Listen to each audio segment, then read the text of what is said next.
আমি অনিন্দিতা আপনাদের সবাইকে স্বাগত জানাই আজকের ব্লগে। নিশ্চয়ই আপনারা সবাই খুব ভালো আছেন।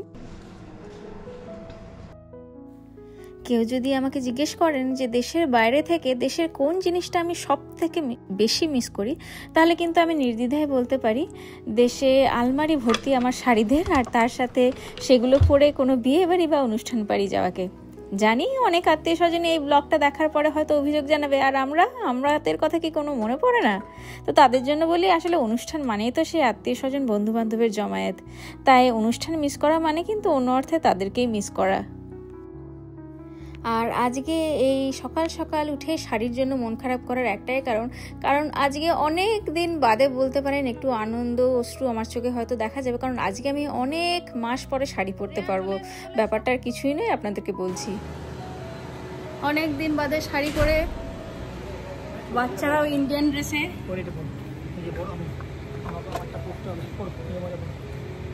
মজা করছে।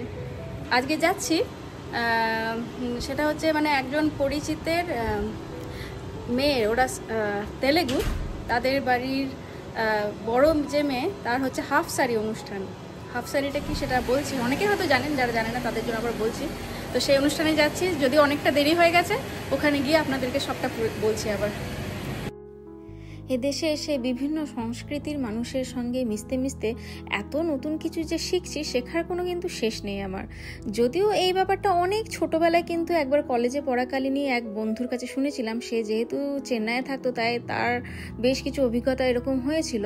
তো তখন ব্যাপারটা খুব অবাক লাগলেও এখন কিন্তু আর লাগে না, কারণ দেখতে যেটা পাচ্ছি যে এখানে কিন্তু ওই সাউথ ইন্ডিয়ান স্পেশালি যারা, সে তেলেগু হোক, তামিল হোক বা কন্নড়, মালায়ালি, সবাই একটা রীতি বা একটা যে কালচার মেনে চলে, সেটা হচ্ছে মেয়েদের ক্ষেত্রে হাফ শাড়ি আর ছেলেদের ক্ষেত্রে ধুতি অনুষ্ঠান।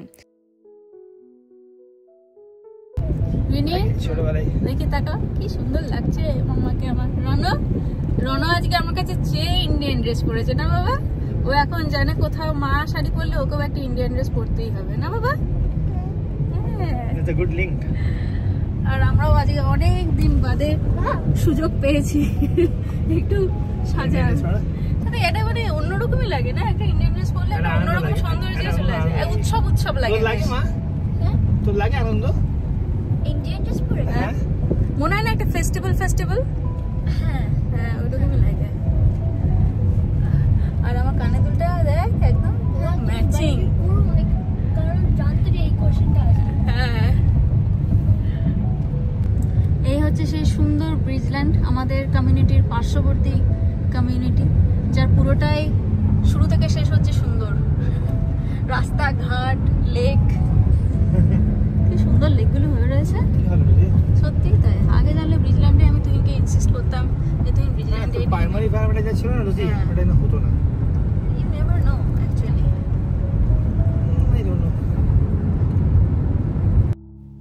একটু আগে যেটা বলছিলাম যে ছেলেদের ধুতি সেরেমনি আর মেয়েদের জন্য হাফ শাড়ি সেরেমনি, তো এই দুটোই কিন্তু একটারই উদ্দেশ্য, সেটা হচ্ছে যে ছেলে বা মেয়েরা তারা চাইল্ডহুড থেকে ক্রমাগত অ্যাডাল্টহুডের দিকে যাচ্ছে, এটা ডিনোট করতেই কিন্তু ছেলেদের আর মেয়েদের এই অনুষ্ঠানগুলো করা হয়। ছেলেদের সাধারণত ওই 12 বছরের পরে কিন্তু এই অনুষ্ঠানটা করা হয়, মানে সেই দিনকে তারা একদম ট্র্যাডিশনাল একটা ধুতি পরে, তাদের সঙ্গে মানে প্রচুর আত্মীয় স্বজন আসবে, তারা সবাই ব্লেসিং করে ছেলেকে ওই অ্যাডাল্ট ঘোষণা করলো আর কি।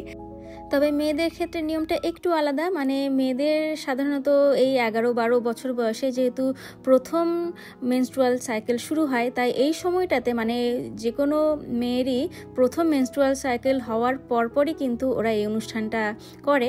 মানে বলতে পারেন সবার কাছে একটা পাবলিকলি ঘোষণা যে আমার মেয়ে এবার বড় হয়ে গেল। বলতে পারেন বিয়ের একটা ছোটোখাটো সংস্করণ হচ্ছে এই হাফ শাড়ি। মানে বিয়েতে যা যা হয়, গায়ে হলুদ থেকে শুরু করে আরও যা যা থাকে আর কি, এখানেও কিন্তু তাই। মানে গত 4-5 দিন ধরে কিন্তু ওরা নানান রকম রিচুয়াল পালন করছে। তবে আজকে একদম বলতে পারেন বিয়ের দিন, মানে যেদিনকে একদম পাড়া প্রতিবেশী সবাই এসে একদম ভর পেট খেয়ে তার সঙ্গে মেয়েকে প্রচুর আশীর্বাদ করে যাবে। আমি বসে পড়েছি এখন স্টার্টার নিয়ে। একদম বললাম যে ঠিক বিয়েবাড়ির যেরকম আয়োজন ঠিক সেই রকমই, মাটন চিকেন সমস্তই রয়েছে। আজকে কিন্তু ভেজের কোনো ব্যাপার নেই, নন ভেজও এখানে চলছে। তবে আমাকে বারবার অনেকক্ষণ ধরে যেটা টানছে সেটা হচ্ছে বাইরেটা। মানে আমি বারবারই ওই ম্যারেজ হলটা থেকে বাইরে বেরিয়ে এসে শুধুমাত্র আশপাশের পরিবেশটা দেখছি। এত সুন্দর এই ব্রিজল্যান্ডটা, মানে এখন ব্রিজল্যান্ড নাকি এতটাই পপুলার হয়ে গেছে, গুগলেও নাকি সার্চ করলে দেখা যাচ্ছে যে ইউএসের যে বেস্ট কমিউনিটিগুলো রয়েছে গোটা ইউএসএ জুড়ে, তার মধ্যে এই ব্রিজল্যান্ডটাও নাকি একই রকম। যদিও আমরা ব্রিজল্যান্ডে থাকি না, থাকি তারই পার্শ্ববর্তী ব্রিজ ক্রিকে, কিন্তু মাঝে মধ্যেই কিন্তু চাইলে হুট করে এখানে চলে আসাই যায়। দেখতে দেখতে কিন্তু একদম কালো ঘন মেঘ করে এলো, প্রচণ্ড গরম, প্রচণ্ড হিউমিড এখন বাইরে, কিন্তু বাচ্চাদেরকে আর ভেতরে রাখা যাচ্ছে না। একেই এই জলটা দেখতে পেয়েছে, বারবার এসে ওই ভেতর থেকে বরফ হাতে করে এনে এই জলে ওরা ফেলবে, এই খেলাই চলছে। তার মধ্যে আবার বললাম যে মনে হচ্ছে কিন্তু এবারই বৃষ্টি নামবে। আর এসেওছি আমরা অনেকক্ষণ, এবার চলুন, খাওয়া দাওয়া তো হয়েই গেছে, আস্তে আস্তে কিন্তু এবার থেকে বেরিয়ে পড়ি।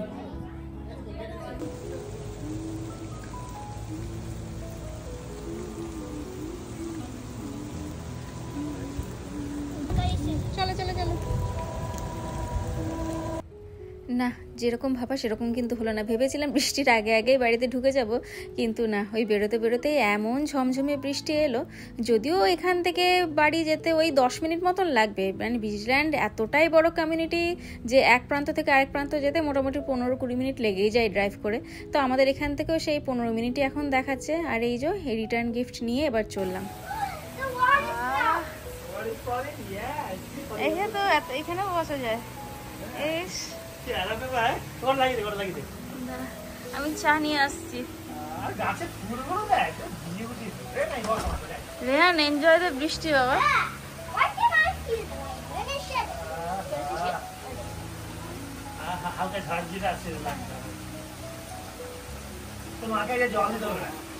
হ্যাঁ, আজকে আমার গাছে জল দিতে হলো না, একটা কাজ কমে গেল।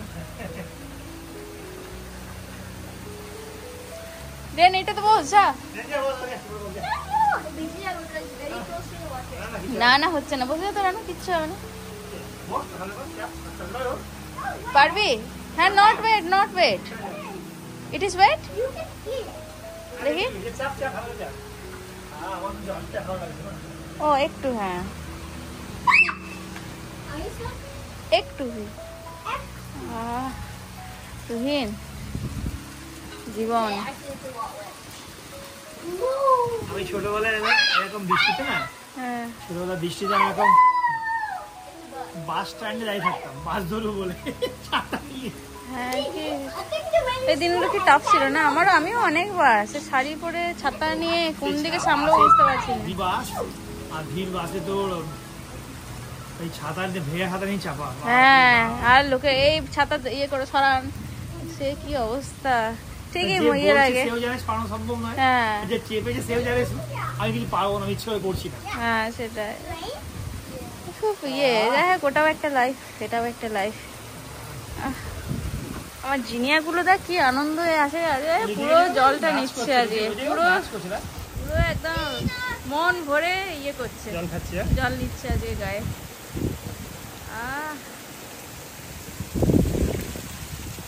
ওরে বাবা রে, আজকে ওরা খুব আনন্দ আছে, বুঝলি।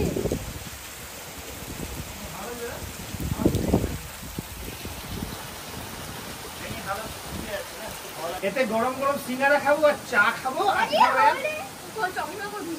ভিজুক না, সিঙ্গারা খাবো সত্যিকারে, গরম গরম সিঙ্গারা।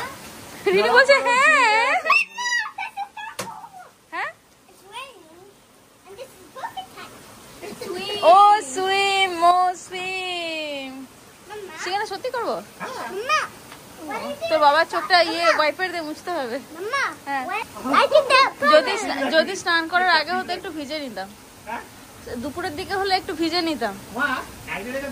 অনেকদিন বৃষ্টিতে ভেজা হয়নি, লাস্ট ইন্ডিয়াতে ভিজে এসেছিলাম না, তুই ভিজিস নি, আমরা ভিজেছিলাম, আমি রিম্পা মিমি ছাদে ছাদে। এই বাবারে, তুই স্পাইডার দেখে যা চিৎকার করছিস না, আমি হার্ট ফেল করে যাবো। পড়বে কেন লোকে, স্লিপ খাসে কেউ, দৌড়বো কেন, এক জায়গায় দাঁড়িয়ে বৃষ্টিতে ভিজবো তো।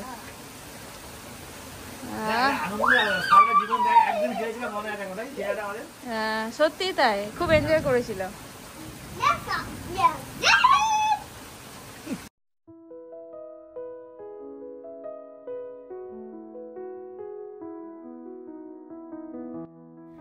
সত্যি বৃষ্টির এরকম সন্ধ্যায় যদি একটু গরম গরম তেলে ভাজা যদি না খেলাম তাহলে কি খেলাম বলুন।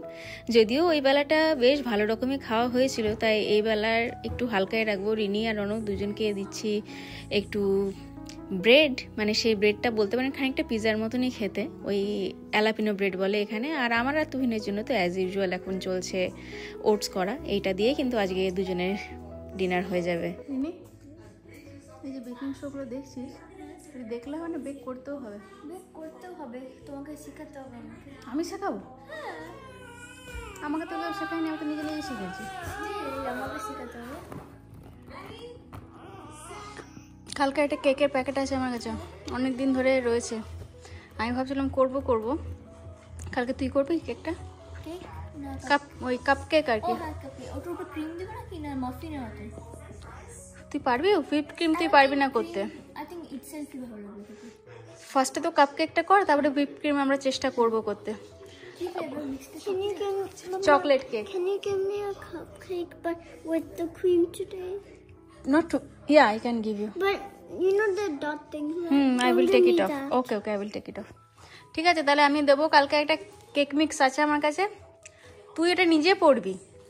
I will not help you. আমাকে ওভেনের সাথে হেল্প করবে তো? হ্যাঁ, ওভেনটা হেল্প করবো, তুই নিজে পড়বি। তোর কতটা পরিমাণে লাগবে, কতটা কি মিক্স করতে হবে, সব তুই নিজে করবি। ঠিক আছে, আমি খালি ওভেনটা তোকে জ্বালিয়ে দেবো, তুই বাজে হলে তাহলে পুরো ওয়েস্ট হয়ে যাবে। সেটা আলাদা ব্যাপার। আগে তো কর, আগের থেকে প্রথমে নেগেটিভ কেন বলছিস? বলেছি ইনকেস না বলছি নষ্ট হলে হবে, আবার ট্রাই করবো। ঠিক আছে, দেখি কালকে কেমন পারিস, তোর পরীক্ষা হবে কাল। ঠিক আছে, শুধু বেক দেখলে হবে না তো, বেকিং খালি দেখলে হবে, করতেও তো হবে। ট্রাই করলে তবে একদিন গিয়ে পারবি নিজে করতে। ঠিক আছে, চলো খেতে দিয়ে দেবে। চলো রনো, চলো।